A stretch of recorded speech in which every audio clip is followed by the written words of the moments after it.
오늘 시편 23편을 다시 한번 보게 되는 것은 제가 지난번에 이렇게 어떤 영상을 보다가 찬송가 470장을 지은 스페포드라는 분의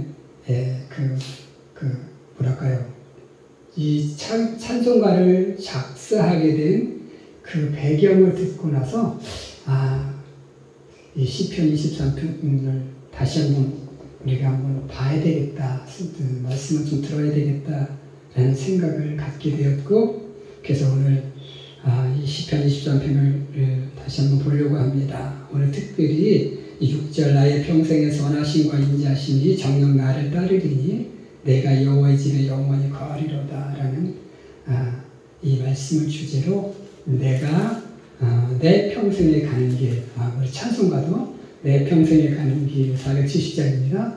오늘 이 제목으로 우리가 함께 하나님 말씀을 듣고자 합니다. 시편 23편은 우리가 너무나 잘 알고 있죠.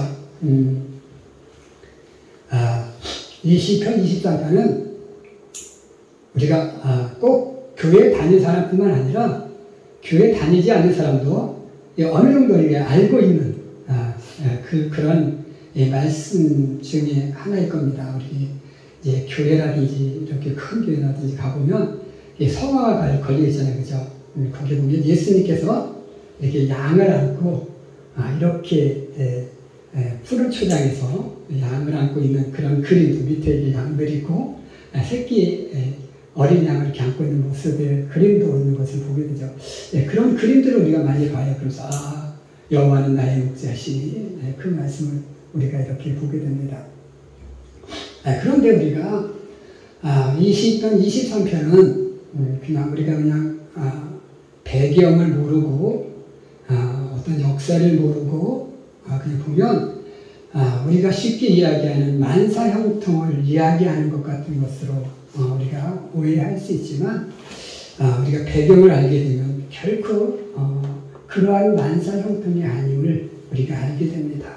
그래서 오늘 우리가 시편 다윗이 정말로 왜 내 평생에 여호와의 인자심과 선하심이 나를 따를 것이다 라는 이런 고백을 했는지, 그리고 또 스페포드라는 분이 왜 내 평생에 가는 길이라는 이 찬송을 지을 수 있게 되었는지 우리가 그것을 함께 우리가 상고해 보면서 우리 은혜 나누기를 원합니다.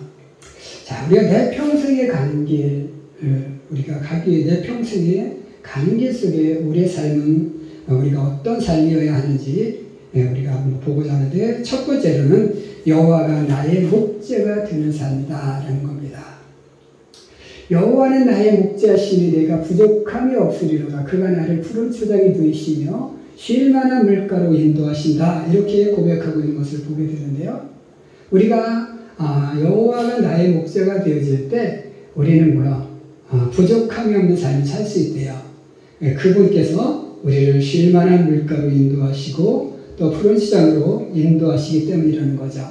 우리가 부족함이 없는 삶의 전제 조건은 무엇이냐면 여호와가 나의 목자가 되어질 때라는 겁니다. 여호와 하나님께서 나의 목자가 되어질 때 내가 부족함이 없는 삶을 살 수 있다는 거예요. 왜? 그 하나님께서 나의 목자가 되어서 나를 푸른 초장 쉴 만한 물가로 인도하시기 때문이라는 거죠. 그런데요, 우리가 여기서 그럼 하나님이 나를 보여주시면 그럼 나는 전혀 고난이나 고통이 없는 삶을 살 수 있다는 건가? 지난번에 제가 이렇게 국민일보인가요? 거기서 이제 그런 기사를 낸 적이 있었어요. 시골에 이제 우리나라의 그 교회 중에 60%가 이렇게 생활이 어려운 생계 유지가 곤란한 그러한 교회들이다라는 그런 기사가 이제 났었어요. 그러니까 거기에 댓글이 어떤 글이 댓글이 달렸냐면 하나님께서 다 보호해 주신다면서 왜 어렵게 사는 거야? 이런 식의 댓글이 달렸더라고요. 하나님께서 하나님께서 우리를 다 보여주시기 때문에 우리는 전혀 어려움이 없고, 목사님들은 교회는 전혀 어려움이 없는 삶을 살아야만 하는가? 정말 그럴 수 있는가? 아니라는 거죠. 요즘은 얼마 전에 젊은 목사님들에 의해서 이렇게 이제 투잡에 대한 그런 이제 목회 컨퍼런스라는 것을 보게 됐어요. 지금은 작은 교회들은 투잡을 안 하면, 쓰리잡을 안 하면 생기가 어려운 그런 시대라는 거죠. 왜 하나님이 우리의 목자가 되어주시는데 이렇게 투잡, 쓰리잡을 목사들이 해야만 하는가? 또 우리 성도들은 내가 이렇게 하나님 앞에 열심히 헌금하고 열심히 정말로 신앙생활하는데 왜 어려움을 겪어야만 하는가? 자, 하나님께서 우리를 푸른 초장, 쉴만한 물가로 인도해 주십니다. 그런데 여기에도 문제지. 여기에서 우리가 빠진 것이 뭡니까? 자, 쉴만한 물가가 내 주변에 널려 있는 게 아니라는 거잖아요. 그죠? 늘 내 주변에 모든 게 다 물이 아니에요. 내 주변에 모든 게 풀이 아니에요. 그죠? 풀을 뜯다가 물을 먹으러 어떻게 해요? 옮겨가야 하는 거죠. 그죠? 물 있는 데까지 가야 됩니다. 그리고 가는 동안에 어려움이 있을까요? 없을까요? 어려움이 있어요. 늘 호시탐탐 양을 노리는 여러 가지 들짐승들이 존재할 수 있다는 거예요. 그래서 목자는 늘 뭐요? 지팡이와 막대기가 필요한 거예요. 지팡이가 왜 필요합니까? 양들이 잘못 갈 때 톡톡 쳐야 하는 거고, 막대기를 왜 필요합니까? 들짐승이 올 때 때려잡아야 하니까 그것이 필요한 거죠. 자, 그렇게 하나님께서 보호해 주시는 가운데서도 뭐요? 여전히 가는 도중에 어려움이 존재할 수 있다는 거예요. 그 어려움이 존재하지만 하나님은 그 어려움을 뭐요? 합력하여 선으로 바꿔주시는 그러한 분이라는 거죠. 그러니까 우리의 삶 속에 어려움이 있어요. 우리 삶 속에 고난이 있어요. 하나님 우리를 보호해 주시는 가운데서도 우리의 삶 속에 이런 어려움과 고난이 있다는 거예요. 하지만 하나님께서 뭐요? 그 고난도, 그 어려움도, 그 고통도 뭐요? 선으로 바꿔주셔서 그것으로 인하여 우리의 삶에 우리가 부족함이 없다라고 느끼실 수 있게 우리를 인도해 주신다는 것이라는 거죠.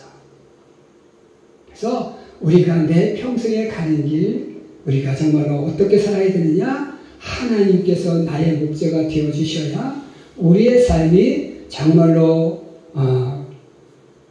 찬송가 내 평생에 가는 길 후렴이 바로 뭡니까? 내 영혼 평안해. 우리의 영혼이 평안해질 수 있음을 우리는 기억하시고 정말로 하나님을 나의 목자로 삼아서 정말로 합력하여 모든 것을 선으로 바꾸신 그 하나님으로 인하여 우리의 영혼의 삶이 늘 평안할 수 있기를 주님의 이름으로 간절히 축원해 드립니다. 아멘. 두 번째로, 우리가 내 평생에 가는 길, 우리가 어떤 삶을 살아야 하느냐? 범사에 감사하는 삶을 살아야 되겠다라는 겁니다. 오늘 이 시편 기자가 다윗이 이 시편 23편을 지을 때 그의 삶은 정말 내 영혼 평안해. 정말 내 삶이 평안해. 정말 내 인생의 가장 클라이막스 때에 이 시편 23편을 지었을까요? 아니라는 거예요. 어떤 때 지었을까요? 가장 처절할 때, 가장 절망적일 때, 가장 수치스러울 때 이 시편 23편을 지은 겁니다. 왜 그가 정말로 그렇게 처절하고 그렇게 절망적이고 그렇게 수치스러운 순간이 되었을까요? 그것은 바로 자기가 가장 사랑했던 아들 압살롬이 반역을 일으킵니다. 그리고 왕이 되려고 누구를 죽이려고 해요? 아버지 다윗을 죽이려 합니다. 가장 사랑했던 아들, 가장 믿었던 아들, 가장 듬직했던 아들, 그 아들이 자기를 죽이려고 쫓아다니는 거예요. 그 아들의 죽음의 손길을 피해서 그는 어때요? 도망가야만 했습니다. 얼마나 수치스러웠을까요? 내가 그래도 이스라엘에 이렇게 통일왕국을 이룬 정말로 성문이라고 대접받았던 나인데 내가 이렇게 아들에 의해서 도망다닐 때 사람을 대하기도 부끄럽고 정말로 수치스럽고 절망적인 그런 상황 속에 있었어요. 그런 순간 속에 오늘 다윗이 무엇을 어떤 시를 짓는 겁니까? 오늘 시편 23편을 짓는 거예요. 그런 순간 속에 있을 때에도 하나님께서 자기를 정말로 사망의 지옥 중에서 자기를 지켜주실 것을 믿고 자기에게 정말로 기름으로 머리에 바르시고 원수의 목소리에서 상을 베풀어 주실 그 하나님의 선하심과 인자하심을 기대하면서 그는 감사의 찬양을 하고 있다라는 겁니다. 오늘 이 설교 제목 내 평생에 가는 길이라는 이 시편 찬송가를 지은 이 분이 바로 누구냐면 호레이쇼 스패포드라는 변호사입니다. 그는 시카고에서 아주 잘 나가는 변호사였어요. 그런데 이분이 그 당시에 유명한 부흥사이며 목사였던 무디 목사와 친구이면서 그 무디 목사님의 교회에서 회계 집사로 봉사하셨던 분이에요. 그래서 이제 변호사로 있어서 돈을 잘 벌어가지고 시카고에 이제 많은 부동산을 매입을 합니다. 그런데 1871년에 그 시카고에 대화재가 일어나요. 그래서 자기가 투자했던 모든 부동산 건물들이 다 화재로 전소가 되어버려요. 그래서 정말 막대한 재산 피해를 입습니다. 그리고 그 1년 전에 1870년에는 정말 유일한 아들이 급성 전염성 피부 질환에 걸려서 사망을 합니다. 자, 그래서 이분이 우리가 너무 세상에 얽매여 살았나 보다.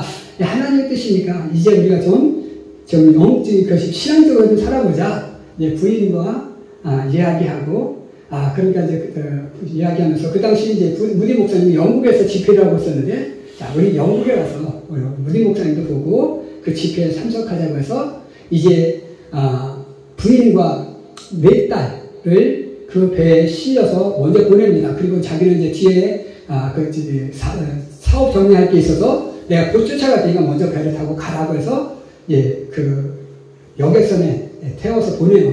그런데 이 여객선이 가다가 영국의 그 철갑선 화물선과 부딪히게 됩니다. 그리고 이 침몰해요. 그래서 그 안에서 타고 있던 승객 226명이 사망을 하게 됩니다.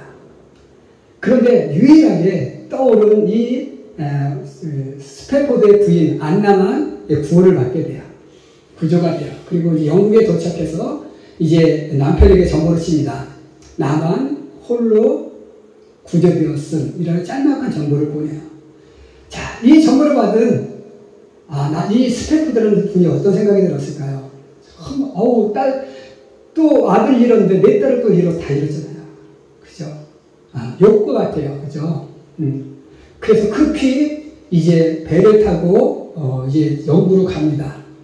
영국으로 가는데 그 배 선장이 가다가 그 딸이 이렇게 배가 침몰돼서 죽은 그 해협에 이르렀을 때 여기가 당신의 딸이 배가 침몰돼서 당신의 딸이 죽은 곳입니다 라고 이야기했죠. 그 바다를 바라보는 이 스패포드의 마음은 어땠을까요? 정말 슬펐을 거예요. 그래서 선실 안으로 들어갑니다. 문을 꽁꽁 걸어잠가요. 친구들이 걱정을 합니다. 그리고 이제 한참 이제 배를 열고 나와서 이제 영국에 도착해서 이제 문을 열고 나왔는데 그 안에서 이제 뭘 썼을까요? 오늘 이 내 평생에 가는 길이라는 가사를 쓴 거예요. 내 평생에 가는 길이 순탄하여 늘 잔잔한 강 같든지 큰 풍파로 무섭고 어렵든지 나의 영혼은 늘 편하다.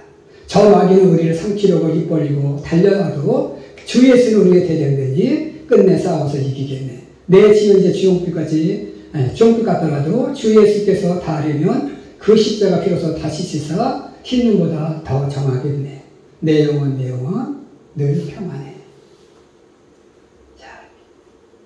자, 이 가사를 이제 작곡은 그 당시에 또 유명한 필립 블리스라는 분이 이 가사에 곡을 붙여서 이제 내 평생에 가는 길이라는 찬양이 이제 등재가 되었는데요. 자, 오늘 이 스패포드는 뭐예요? 정말 자기의 전 재산 다 잃었습니다. 5 자녀 잃었습니다. 자, 그런 상황 속에서도 그는 늘 무엇으로 살려고 했어요? 믿음으로 살려고 했고, 그것을 감사로 변화시키려고, 승화시키려고 노력했던 그 모습을 보게 됩니다. 오늘 우리도 정말로 우리가 살아가면서 정말로 스패포드와 같은, 때로는 정말 우리의 삶 속에 정말로 때로는 그거보다 더 크다고 느껴지는 어려움이 내 삶 속에 다가올 수 있지만, 우리는 그 순간 속에서 뭐요? 내 영혼 평안해. 내 영혼 평안해. 주 예수께서 날 지켜주시니 내 영혼 평안해라는 그런 고백을, 또 그런 감사의 찬양을 우리 하나님 앞에 드릴 수 있는 우리 귀한 성도들이 될 수 있기를 주님의 이름으로 간절히 축원해 드립니다. 아멘. 마지막 3번째로 내 평생에 가는 길, 우리가 어떻게 살아야 되느냐? 준비하는 자의 삶을 살아야 되겠다라는 겁니다. 오늘 이 다윗은요, 정말로 파란만장한 삶을 많이 살았습니다. 그럼에도 불구하고 그는 늘 준비하는 자로서의 삶을 살았던 것을 보게 됩니다. 역대상 29장에 보면요, 이 다윗이 얼마나 준비하는 자로서의 삶을 살았는지 보여줍니다. 29장에 보면 이렇게 얘기하면, 내가 이미 내 하나님의 성전을 위해 힘을 다하여 준비했나니 기구를 만들 금과 은과 놋과 철과 나무와 만호와 가공할 검은 보석과 채석과 다른 보석과 옥돌이 많으며 라고 했고, 그리고 4절에는 이렇게 또 이야기합니다. 곧 오빌의 금 3,000달란트와 수능 7,000달란트를 준비했다. 이렇게 또 기록하고 있는 것을 봅니다. 야, 뭐 다른 보석 다 빼고요, 금하고 은만 양을 이렇게 설정하고 있는데, 오빌의 금 3,000달란트예요. 자, 지난번에 제가 한 달란트가 얼마라고 그랬죠? 10억. 10억. 10억 가까이 된다고 했어요. 그럼 3,000달란트는 얼마일까요? 이게 계산이 안 돼요, 계산이. 그러니까 한 달란트가 1억이라고 해도 3,000달란트는 뭐요? 3,000억인데, 그죠? 그럼 공이 하나 더 붙으니까 얼마라고 이거 되는 거예요? 뭐 3만억이라고 해야 되나요? 엄청난 액수의 물질을 준비해 놓은 거예요. 금만. 근데 금 중에서도요, 오빌의 금을 가장 최고의 가치로 친다고 합니다. 오빌의 금이 가장 순도가 좋은 금, 가장 최고의 금을 이야기할 때 어디의 금을 얘기해요? 오빌의 금을 이야기합니다. 이렇게 가장 좋은 금을 준비했던 것을 보게 돼요. 자, 이 다윗은요, 하나님의 그 법궤가 늘 그 장막 안에, 그 텐트, 이게 모세가 출애굽할 때 뭐 장막으로 이렇게 성막을 지었잖아요, 그죠? 그러니까 성막 안에 하나님의 법궤가 있는 것이 늘 마음에 안타까웠어요. 그래서 그 성전을 짓기 위해서 뭐요? 아주 처절하게 준비한 거예요. 이 많은 것을 준비하기 위해서, 그걸 이 3,000달란트를 준비하기 위해서, 또 수는 7,000달란트, 또 많은 채석과 보석과 만호와 이런 것들을 준비하기 위해서 얼마나 많이 애를 썼겠느냐라는 거죠. 그죠? 그는 그렇게 하나님을 위해서 정말로 그의 인생을 뭐요? 그 성전을 짓기 위한 준비하는 자로서의 삶을 살았던 것을 보게 됩니다. 오늘 우리도 준비된 자로서의 삶을 살아야 돼요. 제가 김국씨라는 그 분이 그 도도새에 대해서 이야기하는 것을 잠깐 들었던 분명히 있어요. 그래서 찾아보니까 이 도도새라는 새가 이제 인도양의 모리셔스라는 섬에, 또 거기에 뭐 로드리게스 섬, 무슨 섬, 여러 가지 섬 쪽에 사는 그런 새가, 도도새라는 새가 있는데요. 그 모리셔스 섬은 오직 다른 종류의 짐승은 아무것도 없어요. 오직 뭐만 살았어요? 이 도도새만 살았어요. 그러니까 천적이 없어요. 그리고 바다에 나가기만 하면 먹을 고기가 수두룩하게 달려있어요. 너무나 평안한 삶, 너무나 정말 좋은 환경 속에 살았기에 그들은 날 준비를 하지 않았어요. 날개가 발달하지 않았습니다.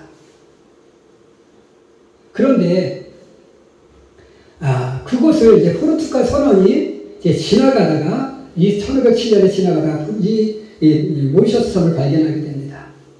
그리고 그 후에 이제 네덜란드 사람들이 이 모리셔스 섬에다가 뭘 합니까? 죄수들을 너무나 귀향을 보내기 시작을 해요.